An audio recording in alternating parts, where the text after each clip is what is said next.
जीवन 15 वर्ष की उम्र में रामायण में वर्णन है कि भगवान राम मुख्य रूप से 4 जगह रहे। इनका जीवन 4 स्थानों पर विशेष बीता है। और भगवान कृष्ण का भी जीवन ध्यान से देखो तो 4 जगह पर बीता है।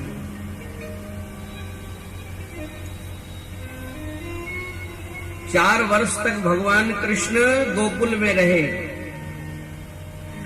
11 वर्ष 56 दिन तक भगवान वृंदावन में रहे और 14 वर्ष भगवान लगभग मथुरा में थे और 100 वर्ष द्वारिका में थे। यानी ये 4 स्थानों पर भगवान कृष्ण की लीला हुई है। बरन न जाए रुचिर अंगनाई, जहाँ खेले नित चारू भाई। जहाँ चारों भाई खेलते हैं।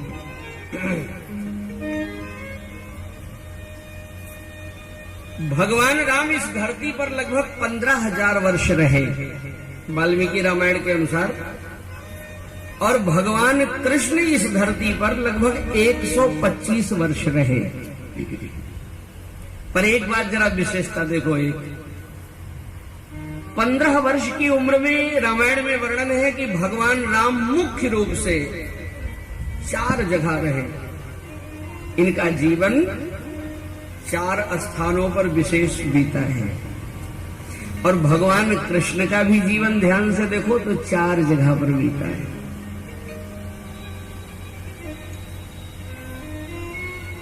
चार वर्ष तक भगवान कृष्ण गोकुल में रहे। 11 वर्ष 56 दिन तक भगवान वृंदावन में रहे और 14 वर्ष भगवान लगभग मथुरा में थे और 100 वर्ष द्वारिका में थे। यानी ये 4 स्थानों पर भगवान कृष्ण की लीला हुई है। गोकुल, वृंदावन, मथुरा और द्वारिका। और रामायण में देखो मुख्य रूप से 4 स्थान है। यहाँ श्री राम का भी जीवन 4 जगह ही बीता है। बढ़िया। अयोध्या, मिथिला, चित्रकूट और लंका, ये 4 प्रमुख स्थान है रामायण के। अयोध्या, मिथिला, चित्रकूट और लंका। अयोध्या में भगवान की बाल लीला हो रही है, भगवान का जन्म हुआ है। मिथिला भगवान की ससुराल है और ससुराल का प्रेम तो कहना क्या है। वहां की तो गारी भी बड़ी मीठी लगती है, रसगुल्ला प्रेम रहता है। ससुराल की गारी, राम जी ने तो बहुत दिन तक आनंद लिया है। कल से मिथिला का प्रसंग शुरू होगा। वर्णन आता है 3 महीने तक भगवान राम ससुराल में रहे हैं, सुंदर गाड़ी वगैरह सुने हैं, आनंद लिए। 3 महीने तक रहे। अच्छा, ये विवाह का आनंद हमारे कृष्ण भगवान को नहीं मिला। किया 16,108, पर कहीं वहां से हरण कर लाए, कहीं वहां भगा लाए, कहीं वहां बुला लाए, ऐसे सब इकट्ठा कर लिया। कन्हैया जी को ससुराल का आनंद, जैसे राम जी ने बढ़िया गारी सुना है ससुराल में खुबाना, रीति रिवाज की साधुआन, ये आनंद कृष्ण भगवान को नहीं मिला।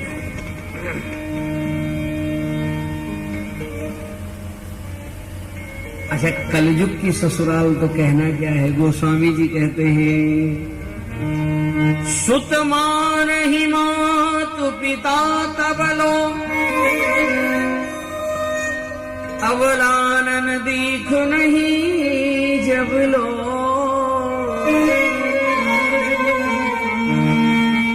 कलयुग में बेटा माँ बाप की तभी तक सुनेगा जब तक चंद्रमुखी का मुख नहीं देखेगा। और जैसे पत्नी का मुख देखा घर आ गई ना, वैसे वो मम्मी को ही चुप कराएगा। मम्मी थोड़ा कम बोला करो, मम्मी तो बहुत बोलती हो, मम्मी थोड़ा कम बोलो। फिर मम्मी को ही चुप कराएगा कलयुग में।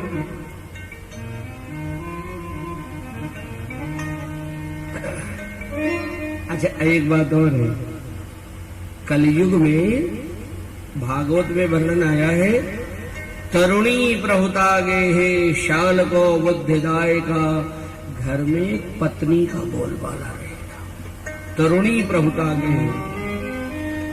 कलयुग में कई घरों में ऐसा होगा कि लेडीज अगर जेंट्स को डांट दे तो जेंट्स दोबारा नहीं बोलेगा। कई घरों में शुरू भी हो गया है, आप देखो। एक बार तो दोबारा उनकी हिम्मत नहीं है कुछ बोलने की। ठीक है, तुम जैसा कहो। एक जवान बेटा भोजन करने बैठा, उसकी मम्मी ने भोजन की थाली सामने रख दिया और जब खाने लगा, मम्मी ये पनीर की सब्जी ऐसी बनती है, इसमें इतनी मिर्च डाल दिया। तो मम्मी ने धीरे से कहा, तेरी पत्नी ने बनाया है, तेरी पत्नी ने बनाया है। तो मुस्कुरा के बोला, मम्मी थोड़ी मिर्च ज्यादा है, बड़ी टेस्टी सब्जी बनी है, बहुत अच्छी बनी है। बोलो वृंदावन बिहारी लाल की।